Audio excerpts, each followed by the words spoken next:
Bismillahirrahmanirrahim. Assalamualaikum warahmatullahi wabarakatuh. Alhamdulillah, wassalatu wassalamu ala rasulillah wa ala alihi wa ashabihi wa mawalah, wa la hawla wa la quwata illa billah, amma ba'd. Ikhwani wa akhwati fillah, teman-teman sekalian yang dimuliakan Allah subhanahu wa ta'ala, alhamdulillah, kita bersyukur kepada Allah subhanahu wa ta'ala atas segala limpahan nikmatnya, sehingga pada kesempatan kali ini kembali kita dipertemukan oleh Allah dalam rangka talabul ilm, dan kita berdoa kepada Allah azza wa jal, semoga yang kita laksanakan pada kesempatan kali ini menjadi amal soleh pemberat timbangan kita di hari kiamat kelak. Kita akan melanjutkan kisah dari Nabi Yusuf alaihissalam, dan pada pertemuan yang lalu kita telah membahas kisah bagaimana Nabi Yusuf alaihissalam dijebloskan ke dalam sumur oleh kakak-kakaknya. Ya, sebagaimana yang sudah kita bahas juga bahwa ini adalah dampak buruk dari hasad seseorang kepada orang lain.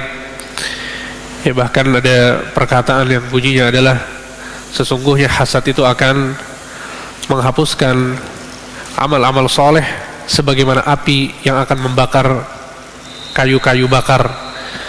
Ya, maksudnya adalah bahwa seseorang ketika dia ada hasad di dalam hatinya, dia akan melakukan perbuatan-perbuatan buruk, dosa-dosa, maksiat, dan kezaliman kepada orang lain. Ya, sehingga hasad itu dampaknya sangat buruk.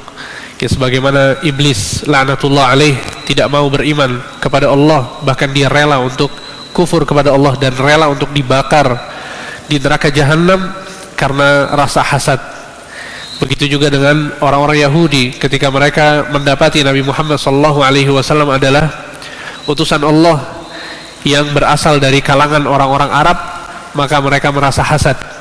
Mereka merasa bahwa orang-orang Bani Israel itu lebih mulia daripada orang-orang Arab, sehingga karena hasad yang ada dalam hati mereka, mereka pun tidak mau beriman. Dan begitu juga dengan kakak-kakaknya Nabi Yusuf alaihissalam. Mereka hasad karena mendapatkan ayah mereka, yaitu Nabi Yaqub alaihissalam, lebih mencintai Nabi Yusuf. Akhirnya mereka pun rela untuk berbuat zalim kepada Nabi Yusuf alaihissalam, sehingga yang dikatakan oleh Nabi Yaqub alaihissalam pada saat mengetahui bahwa Yusuf dizalimi oleh kakak-kakaknya, beliau mengatakan, fasabrun jamil wallahul musta'anu ala ma tasifun. Maka yang akan aku lakukan adalah bersabar dengan kesabaran yang baik, wallahul musta'anu ala ma tasifun, dan sesungguhnya Allah subhanahu wa ta'ala adalah tempat bergantung, tempat meminta pertolongan atas apa yang kalian ceritakan. Sehingga ini adalah kisah yang di pertemuan terakhir sudah kita bahas, bahwa Nabi Yusuf alaihissalam saat ini kondisinya adalah sedang ada di dalam sumur. Allah subhanahu wa ta'ala melanjutkan kisah ini dengan mengatakan dalam surat Yusuf ayat 19, وَجَاءَتْ سَيَّارَةٌ فَأَرْسَلُوا وَارِدَهُمْ فَأَدْلَى دَلْوَهُ قَالَ يَا بُشْرَى هَذَا غُلَامٌ وَأَسَرُّوهُ بِضَاعَةٌ وَاللَّهُ عَلِيمٌ بِمَا يَعْمَلُونَ, yang artinya, dan datanglah sekelompok orang-orang yang sedang bersafar. Mereka menyuruh seseorang di antara mereka untuk mengambil air di dalam sumur. Lalu ia pun menurunkan timbanya dan ia berkata, betapa bahagianya ini ada seorang anak muda yang berpegang kepada timba, kemudian mereka menyembunyikannya sebagai barang dagangan, dan Allah Maha mengetahui apa yang mereka kerjakan. Sehingga ayat ini menunjukkan bahwa Nabi Yusuf alaihissalam umurnya masih sangat kecil. Sebagian ulama mengatakan bahwa umur Nabi Yusuf pada saat itu sekitar 6 tahun atau 7 tahun. Dalil yang menjelaskan tentang hal ini adalah yang pertama, bahwa pada saat Nabi Yusuf dimasukkan ke dalam sumur, kemudian ada orang yang mengambil air, menarik timba, ternyata Nabi Yusuf bisa menaiki timba tersebut. Ini menunjukkan bahwa Nabi Yusuf masih sangat kecil pada saat itu. Ya, maka pada saat orang ini mau mengambil air, dia pun mendapatkan ada anak kecil di sana. Yang dilakukan oleh orang ini adalah dia mengambil anak ini sebagai barang dagangannya untuk diperjualbelikan. Karena ini adalah kebiasaan orang-orang zaman dahulu, ya, bahwa kalau mereka mendapatkan ada manusia, orang yang tidak tahu asal muasalnya, maka orang tersebut diculik, diambil, kemudian diperjualbelikan di pasar budak.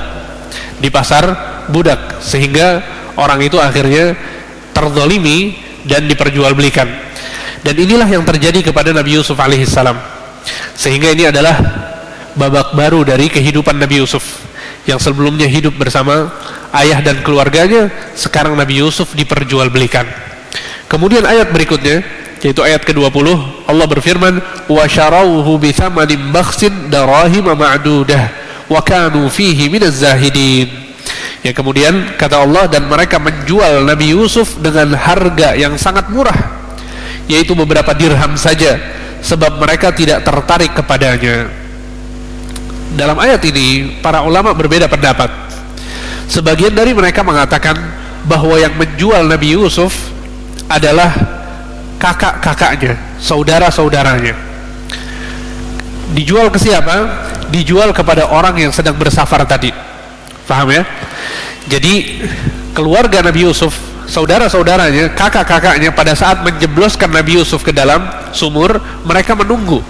Mereka mau memastikan bahwa Yusuf tidak akan kembali lagi ke rumahnya, tidak akan bertemu lagi dengan ayah mereka Nabi Yakub. Sehingga ditunggu sampai akhirnya datang sekelompok orang yang sedang bersafar, mau mengambil air dengan timba di sumur tersebut. Didapatkanlah Nabi Yusuf, maka saudara-saudara Yusuf lantas langsung menghampiri para musafir tersebut dan menjual Yusuf kepada mereka. Ini adalah penjelasan pertama yang disebutkan oleh para mufassirin. Dan pendapat yang kedua adalah bahwa yang menjual Nabi Yusuf adalah orang-orang yang mendapatkan Nabi Yusuf di sumur, ya, yaitu para musafirin, orang-orang yang sedang safar. Mereka mengambil Yusuf, kemudian membawa ke Mesir dan diperjualbelikan di Mesir. Ya, al-muhim intinya adalah bahwa Nabi Yusuf kemudian diperjualbelikan. Maka di ayat berikutnya, dan subhanallah, kita lihat di sini bahwa Nabi Yusuf dijual, kata Allah, darahim ma'dudah, dengan harga yang sangat rendah. Ya, wa kanu fihi minaz zahidin, dan mereka merasa tidak membutuhkan kepada anak ini.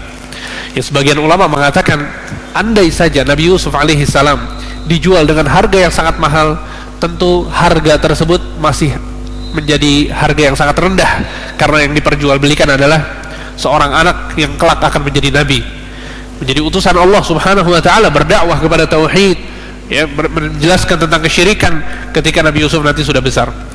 Al-muhim, kemudian ayat yang berikutnya Allah subhanahu wa ta'ala berfirman, wa qala alladhi ishtarahu min misra limra'atihi akrimi mathwah asa an yanfa'ana aw nattakhidhahu walada wa kadzalika makkanna li yusufa fil ardi wa linu'allimahu min ta'wilil ahadits wallahu ghalibun ala amrihi walakinna aktsaran nasi la ya'lamun. Yang artinya, dan orang-orang dari Mesir dan orang dari Mesir yang membelinya berkata kepada istrinya. Jadi akhirnya Nabi Yusuf alaihi salam dibeli oleh salah seorang pejabat negara Mesir, seseorang yang memiliki kedudukan, kaya raya, memiliki harta yang banyak, rumahnya besar, megah. Dialah yang membeli Nabi Yusuf untuk dijadikan sebagai budak. Pada saat Nabi Yusuf dibeli oleh orang ini, ya, petinggi negeri Mesir, dia mengatakan kepada istrinya, akrimi mathwah, ya, berikanlah kepadanya tempat yang baik, berikanlah kepadanya tempat yang baik. Dan ini menunjukkan bahwa yang membeli Nabi Yusuf adalah orang yang sangat baik, orang yang sangat perhatian kepada budaknya, padahal dia bukan budak, dia adalah Nabi Yusuf. Ya, lihat, dalilnya adalah bahwa dia mengatakan akrimi mathwah, perhatikanlah, berikanlah kepadanya tempat yang baik. Dia tidak mengatakan kepada istrinya berbuat baiklah kepadanya, tidak, tapi berikan kepadanya tempat yang baik. Ini menunjukkan bahwa yang membeli Nabi Yusuf, ya, yaitu Al-Aziz, ya petinggi negeri Mesir, dia sangat baik kepada Nabi Yusuf sampai-sampai memperhatikan detail tempat tinggal yang akan ditinggali oleh Nabi Yusuf alaihissalam.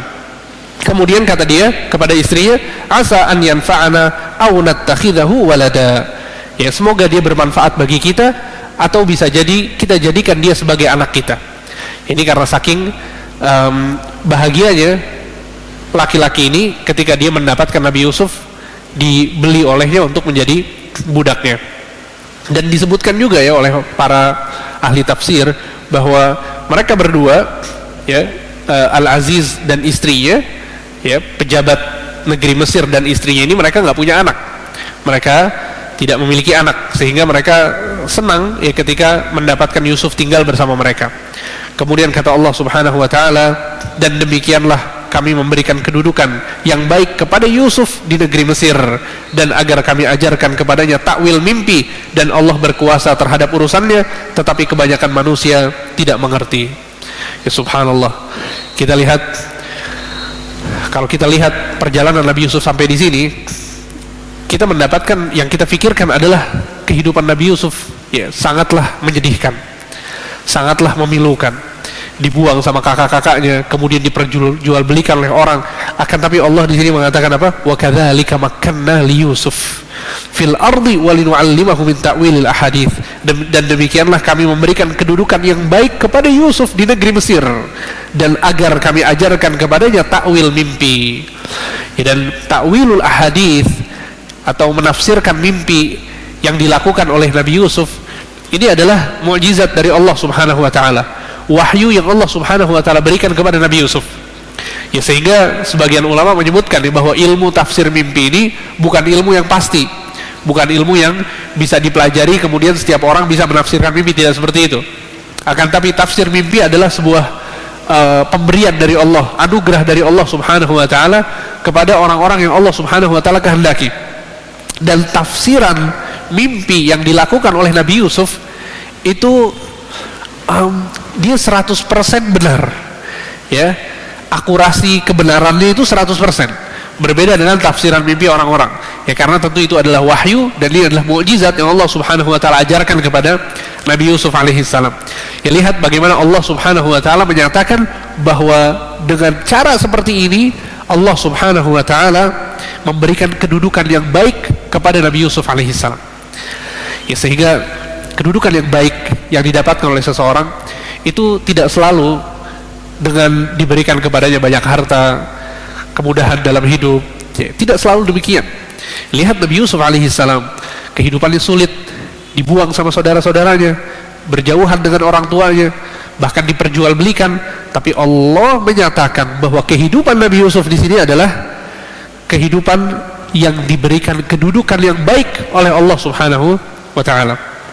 Ya, sehingga bisa jadi kita menganggap bahwa keadaan kita tidak baik, tapi sebetulnya yang Allah Subhanahu wa taala sedang takdirkan kepada kita adalah sebuah kebaikan.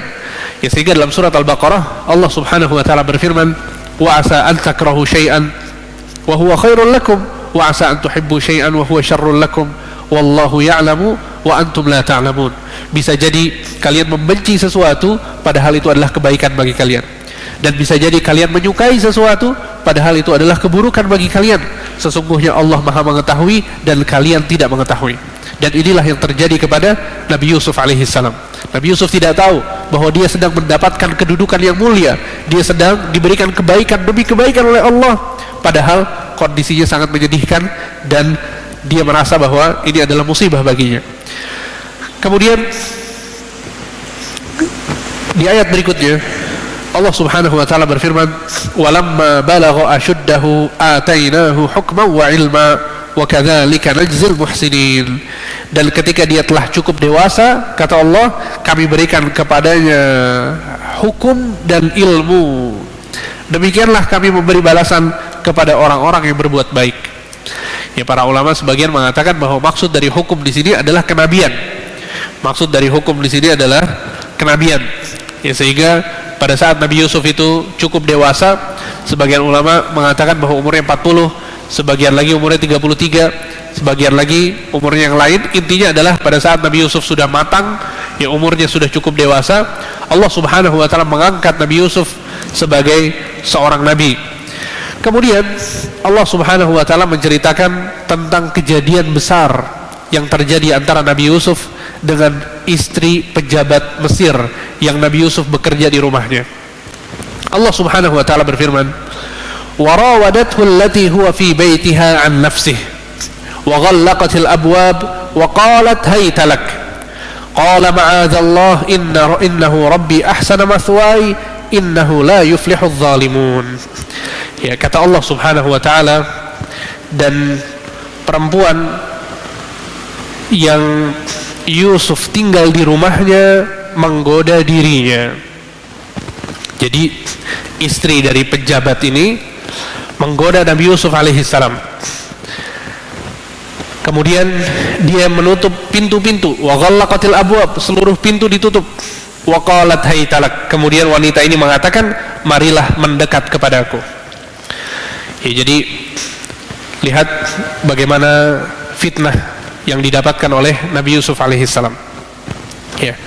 Dan para ulama mengatakan bahwa fitnah wanita yang Nabi Yusuf yang menimpa Nabi Yusuf alaihissalam adalah fitnah yang terbesar.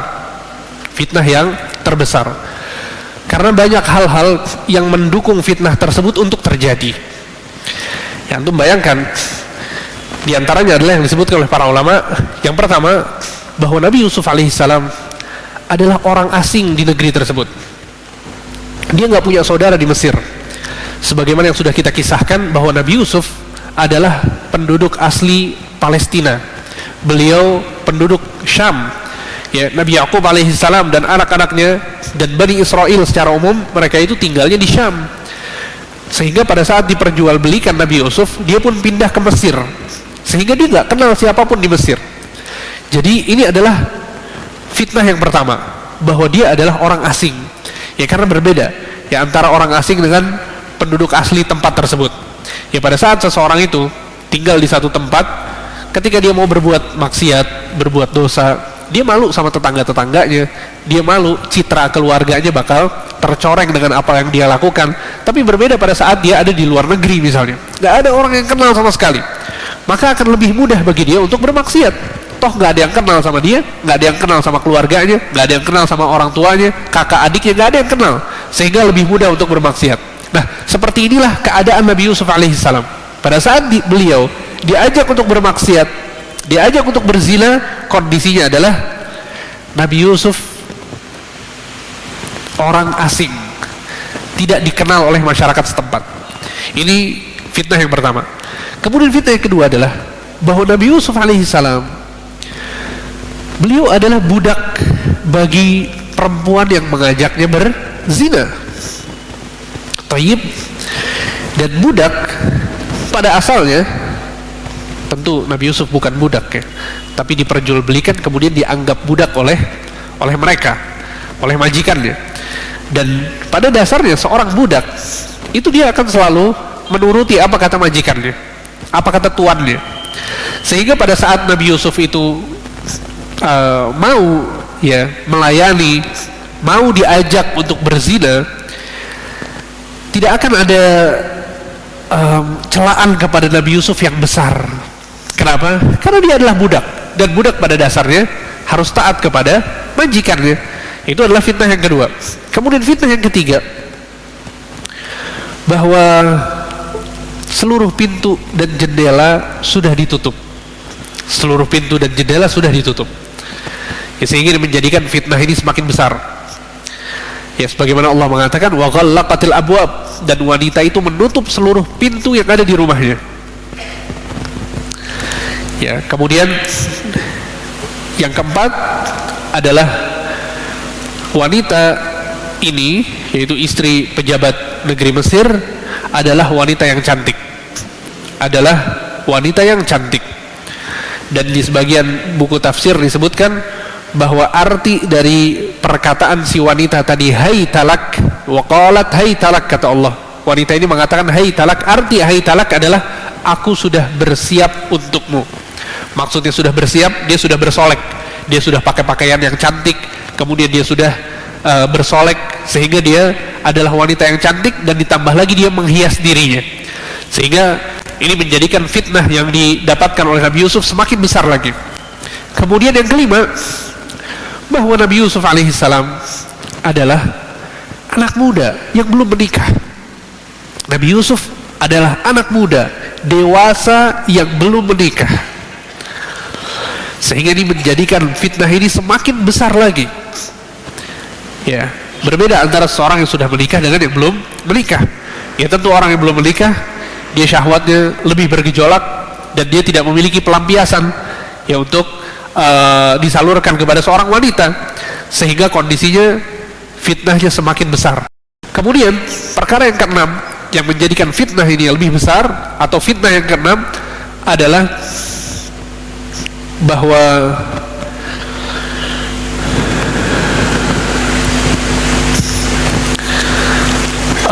wanita ini, ya, bahwa wanita ini mengancam Nabi Yusuf alaihissalam, ya, bahwa wanita ini mengancam Nabi Yusuf alaihissalam dengan mengatakan wa illam yaf'al ma amurhu la yusjananna wa la yakuna minas saghirin. Ya sungguh jika dia tidak mengikuti apa yang aku inginkan, maka dia akan dipenjara atau menjadi orang yang terhina. Ya, sehingga wanita ini memaksa Nabi Yusuf dan mengancam beliau, sehingga lihat betapa besarnya fitnah yang didapatkan oleh Nabi Yusuf alaihissalam. Ya, tayyib. Maka ini yang disebutkan oleh para ulama, ya, bahwa fitnahnya semakin besar. Dan Nabi Shallallahu Alaihi Wasallam mengatakan dalam sebuah hadis, ma taraktu fitnatan ala ummati, ma taraktu fitnatan adarra ala rijal minan nisa. Ya, sesungguhnya aku tidak meninggalkan sebuah fitnah kepada umatku yang lebih parah, lebih besar, lebih membahayakan bagi para lelaki daripada fitnah wanita. Ya, sehingga sebagian ulama menyebutkan bahwa fitnah wanita itu lebih besar daripada fitnah syahwat-syahwat yang lain. Ya, karena di situ ada fitnah jabatan misalnya, fitnah kedudukan, fitnah popularitas, fitnah harta, fitnah kekayaan. Maka dari sekian fitnah yang berbahaya, yang paling berbahaya dan paling membinasakan adalah fitnah wanita. Dan ini yang sedang dihadapi oleh Nabi Yusuf alaihissalam. Ya, sehingga itu yang dikatakan Allah Subhanahu wa taala dalam menjelaskan hal ini. Kata Allah, wa rawadathu allati huwa fi baitiha an nafsih, dan pemilik rumah itu mengajak Nabi Yusuf untuk berzina dengannya. Wa ghallaqatil abwab, ditutup seluruh pintu. Wa qalat haytalak, kemudian wanita itu mengatakan, marilah mendekat kepadaku. Antum perhatikan, sekarang kondisinya fitnah besar di hadapan Nabi Yusuf. Lihat apa yang dilakukan oleh Nabi Yusuf alaihissalam. Ini pelajaran besar bagi kita semua. Pada saat kita terkena sebuah fitnah, sebuah godaan yang berat di hadapan kita, maka yang pertama kali kita lakukan adalah sebagaimana yang dilakukan oleh Nabi Yusuf pada saat menghadapi fitnah yang besar ini. Apa kata Allah Subhanahu wa taala pada saat fitnah ini terjadi? Allah mengatakan, qala ma'adzallah. Nabi Yusuf mengatakan, aku berlindung kepada Allah. Ya ikhwan, tidak ada yang lebih menyelamatkan kita daripada perlindungan Allah Subhanahu wa taala. Kita nggak bisa mengandalkan kesolehan kita, kita nggak bisa mengandalkan ilmu kita, nggak bisa. Nggak ada orang yang bisa selamat dari fitnah, mara bahaya, keburukan, syahwat, apapun bentuknya, daripada pertolongan Allah Subhanahu wa taala. Bahkan kesolehan yang kita lakukan, kita sekarang hadir kajian, Masya Allah, sabar untuk duduk mendengarkan kajian, ini semua berkat pertolongan Allah Subhanahu wa taala. Jangan pernah kita menganggap bahwa diri kita adalah orang baik, ya kita orang soleh sehingga kita bisa hadir kajian. Banyak orang yang gak diberikan taufik oleh Allah. Sebagian orang meremehkan orang-orang yang gak ikut kajian. Ya akhi, barakallahu fik, pada saat kita sholat, setiap rakaatnya kita membaca surat Al-Fatihah. Dan di dalam surat Al-Fatihah Allah Subhanahu wa taala mengajarkan kita tentang konsep ini. Allah mengatakan, iyyaka na'budu wa iyyaka nasta'in, hanya kepadamu kami beribadah dan hanya kepadamu kami meminta pertolongan. Lihat, Allah menyebutkan meminta pertolongan setelah menyebutkan ibadah. Ini menunjukkan bahwa ibadah tidak mungkin bisa dilakukan kecuali berkat pertolongan Allah Subhanahu wa taala. Dan begitu juga pada saat kita mau terlindung dari mara bahaya, kita mau terlindung dari maksiat, dari dosa, ya, dari fitnah syahwat, fitnah kedudukan, fitnah popularitas, maka yang pertama kali harus kita lakukan adalah sebagaimana yang diucapkan oleh Nabi Yusuf, qala ma'adzallah, aku berlindung kepada Allah. Kemudian sehingga ini adalah hal pertama yang dilakukan oleh Nabi Yusuf, dia berlindung kepada Allah Subhanahu wa ta'ala. Kemudian yang kedua, Allah mengatakan bahwa Nabi Yusuf mengatakan innahu rabbi ahsana mathwai, sesungguhnya Rabbi, tuanku, ya maksudnya majikanku, ahsana mathwai, telah memperlakukanku dengan baik, memperlakukanku dengan baik. Para ulama, ya, berbeda pendapat tentang makna Rabbi di dalam ayat ini. Sebagian mengatakan maksud dari Rabbi di sini adalah tuanku, majikanku, dan sebagian ulama ahli tafsir mengatakan bahwa maksud dari Rabbi di sini adalah Tuhanku, maksudnya Allah Subhanahu wa taala. Paham antum ya? Dan dua-duanya adalah makna yang benar, ya, tidak ada yang salah dari dua makna ini. Ya, sehingga Nabi Yusuf alaihissalam dia berlindung kepada Allah agar terjauhkan dari dosa zina. Kemudian dia mengingat bahwa suami dari wanita yang mengajaknya berzina telah memperlakukan Nabi Yusuf dengan baik, memberikan kepadanya tempat yang baik, memberikan kepadanya harta yang cukup, memberikan kepadanya tempat tinggal, sehingga Nabi Yusuf alaihissalam merasa bahwa suami dari wanita ini telah berbuat baik kepadanya dan dia nggak boleh berkhianat kepadanya. Dan ini adalah perasaan yang sangat baik, ya, perasaan ketika seseorang itu merasa bahwa seseorang yang berbuat baik kepadanya perlu untuk dibalas dengan kebaikan yang lain, ya, sehingga seorang harus memperhatikan hal ini.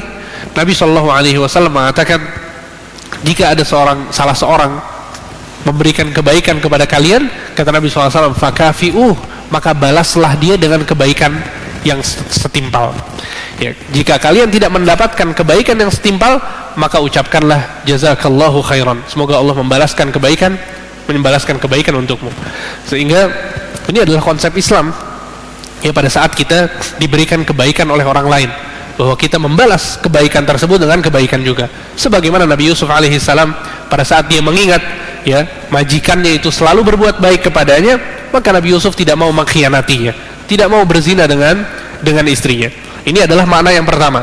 Dan makna yang kedua adalah innahu rabbi ahsana mathwai, sesungguhnya Tuhanku Allah telah memperlakukanku dengan baik. Subhanallah. Ini adalah level yang tertinggi, ya, dari penghambaan seorang manusia. Pada saat dia beribadah kepada Allah, dia menjauhkan maksiat-maksiat dan dosa, bukan hanya karena itu adalah sesuatu yang terlarang, tapi dia mengingat bahwa Allah sudah berbuat baik kepadanya sehingga dia meninggalkan maksiat tersebut. Ya, sebagaimana Nabi SAW pada saat beliau sholat malam sampai kakinya itu bengkak. Aisyah mengatakan hatta tatafattara qadamah, Nabi SAW itu sholat malam sampai kakinya bengkak, sehingga Aisyah bertanya kepada Nabi, bukankah dosa-dosamu seluruhnya telah dihapuskan oleh Allah Subhanahu wa ta'ala, yang telah lalu dan yang akan datang? Kenapa tetap beribadah dengan berletih-letih seperti ini? Maka Nabi SAW mengatakan, afala uhibbu an akuna abdan syakura, sesungguhnya aku ingin menjadi seorang hamba yang bersyukur. Lihat levelnya Rasulullah SAW ketika melaksanakan sholat, tidak lagi berbicara tentang ini adalah wajib atau ini adalah haram harus ditinggalkan, tidak lagi seperti itu. Tapi levelnya adalah Allah telah berbuat baik kepada aku sehingga aku sholat, Allah berbuat baik kepada aku sehingga aku berpuasa, Allah telah memberikan kepadaku rizki yang banyak, memberikan kepadaku keluarga, nikmat-nikmat yang tidak bisa dihitung, maka atas dasar nikmat tersebut aku menjadi orang yang soleh, aku berusaha untuk mendekatkan diriku kepada Allah. Ini yang dilakukan oleh Nabi Yusuf alaihissalam, bahwa beliau tidak mau terjerumus ke dalam dosa zina, sebabnya adalah karena mengingat nikmat-nikmat Allah subhanahu wa ta'ala yang telah diberikan kepadanya. Kemudian Allah subhanahu wa ta'ala berfirman, innahu la yuflihudz zalimun, sesungguhnya orang yang zalim itu tidak akan beruntung. Ya, sebagian ulama menyebutkan bahwa ini juga perkataannya Nabi Yusuf, innahu la yuflihudz zalimun, sesungguhnya orang-orang yang berbuat zalim itu tidak akan beruntung. Sehingga ini adalah sebab yang ketiga dari selamatnya Nabi Yusuf dari fitnah yang menimpanya, bahwa Nabi Yusuf mengingat bahwa orang-orang zalim itu tidak akan mendapatkan keberuntungan. Ya, dan di antara bentuk kezaliman adalah pada saat seseorang itu berkhianat. Ya, pada saat seseorang itu berkhianat, sehingga orang yang zalim, orang yang berdosa itu dia tidak akan mungkin mendapatkan keberuntungan sama sekali. Ya, sehingga itu adalah sebab yang ketiga. Tayyib. Kemudian sebab yang keempat nanti akan kita sebutkan. Ya, di ayat berikutnya Allah Subhanahu wa taala berfirman, "Wa laqad hammat bihi wa hamma biha laula ar-ra'a burhana rabbih. Kadzalika linasrifa anhu as-su'a wal fahsya. Innahu min ibadina al-mukhlasin." Ya, kemudian kata Allah Subhanahu wa taala, dan sungguh perempuan itu telah berkehendak kepada Yusuf. Telah berkehendak kepada Yusuf, maksudnya berhasrat. Dan Yusuf pun berkehendak kepadanya sekiranya dia tidak melihat tanda dari Tuhannya. Ya, sehingga para ulama mengatakan ayat ini menjelaskan bahwa wanita tersebut yang biasa disebut dengan Zulaikha, ya, Zulaikha ini penamaan dari riwayat-riwayat Israiliyat. Tidak ada hadis yang sahih yang menyatakan bahwa namanya adalah Zulaikha. Akan tapi di kitab-kitab tafsir dan kitab-kitab tentang kisah-kisah Nabi, para Nabi, disebutkan bahwa namanya Zulaikha, dan ini adalah nama yang disebutkan di dalam riwayat-riwayat Israiliyat. Ya, sehingga maksudnya adalah bahwa Zulaikha telah berhasrat kepada Yusuf, ya, berkehendak kepada Yusuf. Kemudian kata Allah, dan Yusuf pun berkehendak kepada Zulaikha jika seandainya dia tidak mendapatkan tanda dari Tuhannya. Ya, apa maksudnya tanda dari Tuhannya? Maksudnya adalah keimanan yang ada dalam hatinya Yusuf alaihissalam. Kalau bukan karena keimanan yang ada dalam hatinya, sungguh Yusuf akan berhasrat kepada Zulaikha. Akan tapi sebagaimana yang tadi kita sebutkan, Nabi Yusuf yang melakukan beberapa sebab yang menjadikan dia terhindar dari dosa tersebut. Tayyib. Kemudian kata Allah, kadzalika linasrifa anhu su'a wal fahsya, dan demikianlah, ya, dan demikianlah kami palingkan darinya keburukan dan kekejian. Innahu min ibadil al-mukhlasin, sesungguhnya dia Yusuf termasuk hamba kami yang terpilih. Ya. Sehingga ini adalah 4 sebab agar terhindar dari fitnah syahwat. Ya. Yang pertama tadi apa? Berlindung kepada Allah. Kemudian yang kedua, mengingat nikmat yang Allah berikan kepadanya. Kemudian yang ketiga, keimanan, ya, yang menjadikan Yusuf tidak berkehendak untuk berzina. Kemudian yang keempat adalah innahu min ibadina al-mukhlasin, ya, sesungguhnya Yusuf termasuk hamba-hamba kami yang terpilih. Ya. Sehingga itu pilihan dari Allah Subhanahu wa taala, taufik dari Allah Subhanahu wa taala. Kemudian Allah Subhanahu wa taala melanjutkan dengan berfirman, wastabaqal bab, dan keduanya berlomba untuk pergi menuju pintu. Keduanya dia berlomba untuk pergi menuju pintu. Maksudnya Nabi Yusuf mau kabur, Zulaikha mengejar Yusuf. Dua-duanya menuju pintu. Kemudian kata Allah, wa qaddat qamisahu min duburin wa alfaya sayyidaha ladal bab. Ya. Kemudian perempuan itu menarik baju Yusuf dari belakang. Wanita itu menarik baju Yusuf dari belakang, dan mereka berdua tiba-tiba mendapati suami perempuan itu ada di hadapan pintu. Subhanallah. Jadi mereka lagi kejar-kejaran, Nabi Yusuf ditarik bajunya dari belakang, tiba-tiba pintunya terbuka, ternyata pemilik rumah, majikan Nabi Yusuf, suami dari Zulaikha, tiba-tiba ada di hadapan mereka berdua. Sehingga ya Allah Subhanahu wa taala berfirman, wastabaqal bab wa qaddat qamisahu min duburin wa alfa ya sayyidaha ladal bab. Dan keduanya berlomba menuju pintu, dan perempuan itu menarik baju gamisnya Yusuf dari belakang hingga koyak, dan keduanya mendapati suami perempuan itu di depan pintu. Ya, antum bayangkan, ini mereka berdua ternyata tiba-tiba berhadapan dengan suami wanita itu, ya, majikan Nabi Yusuf. Apa yang dikatakan oleh wanita ini? Kata Allah Subhanahu wa taala,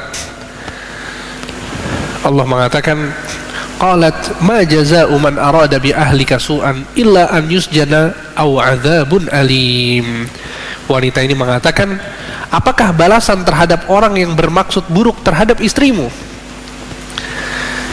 Tidak ada yang pantas baginya kecuali dipenjarakan atau dihukum dengan siksa yang pedih.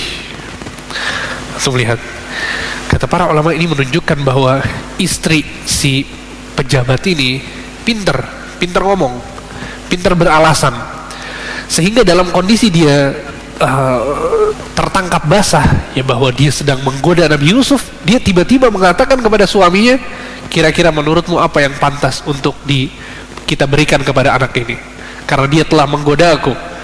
Tidak ada yang pantas kecuali dipenjara atau disiksa dengan siksaan yang pedih. Ya, sehingga maksudnya adalah bahwa wanita ini langsung dia menuduh Nabi Yusuf bahwa Nabi Yusuf lah yang mengajak wanita ini untuk berzina. Ya, sehingga ini yang Allah Subhanahu wa taala kisahkan tentang kejadian ini. Insyaallah pada pertemuan yang akan datang kita akan lanjutkan apa yang terjadi, kemudian seperti apa nanti sikap dari suami Zulaikha. Ya, semoga apa yang disampaikan bermanfaat. Wassallallahu ala nabiyina Muhammad wa ala alihi wa sahbihi ajma'in.